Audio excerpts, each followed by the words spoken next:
Hello guys, আসসালামু আলাইকুম। জুনুন blogger থেকে আপনাদের সবাইকে স্বাগতম। তো আমরা এখন দোকানে দেন আমাকে সেনাবাহিনীর কোনো অভাব নাই। ওই যে দেন একটা চিপার ভিতরে গাইস, এই যে ওটা সারাদিনে চিপার ভিতরে থাকে, খালি দোকান ফাঁকি দেয় সারাদিন কথা কয়। তো কি ওরা কি সাহায্য করতে হইব তা আপনারা বলবেন। তো দেখি ওরা কি সাহায্য করেন যায়। এই যে একটা আছে, একটা পিচ্ছি আছে,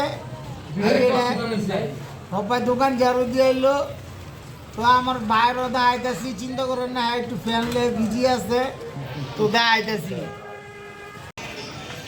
এই যে গাইস, এটা হলো আমার ছোটো ভাই, ফ্যান ঠিক করতেছে, সারাদিন দোকানে আয় নাই। এই যে হপা আইছে ভাত খাইয়া, আইয়া পুরা মনে করেন পুরা কাম দেখাইতেছে, মনে করেন আজকে সব কাম করে লাইব। এই যে চেক দিতেছে, ফ্যানটা ডিস্টার্ব দিছে, তো ফ্যানটা চেক দিতেছে। তো গাইস, এই যে এটা হলো দোকান। আমরা সেকেন্ড হ্যান্ড ফ্রিজ বেচা কিনা করি। যদি গাইস কারো লাগে এখানে যোগাযোগ করবেন। আমাদের দোকানের নাম মির্জা রেফ্রিজারেশন, এবং এই সাইডে 3টা পুরান ফ্রিজ আছে, এগুলো বিক্রি করা হবে। তো যার সহযোগিতা রূপালী গেট আসলে ঠিকানা ধরুন। এই যে দেন গাইস, এই যে আমাকে চোর, এই যে পাইছি চোরের, এই যে এটা হারা দেন কি সুন্দর করে এখানটা 2টা ফ্রিজ রেখে লইছে, এইখানটা একটা ফ্রিজ রেখে লইছে রাইকে, এই যে মাঝখানে ঘর বানাই লইছে।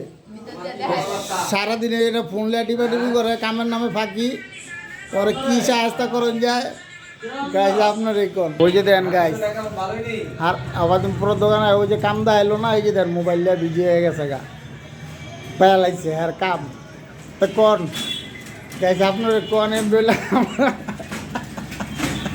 আমার দোকান তো পুরো লোড়া যাবো গাইস। কী করেন যে আপনারা কমেন্টে অবশ্যই জানাবেন, এবং দয়া করে আমার চ্যানেলটা সাবস্ক্রাইব ও লাইক করে আমার পাশে থাকবেন, আমার আগ্রহ দিবেন। আসসালামু আলাইকুম ওয়া রাহমাতুল্লাহি ওয়া বারাকাতুহু। কোনো ভুল টুটি হইলে গাইস ক্ষমার চোখে দেখবেন।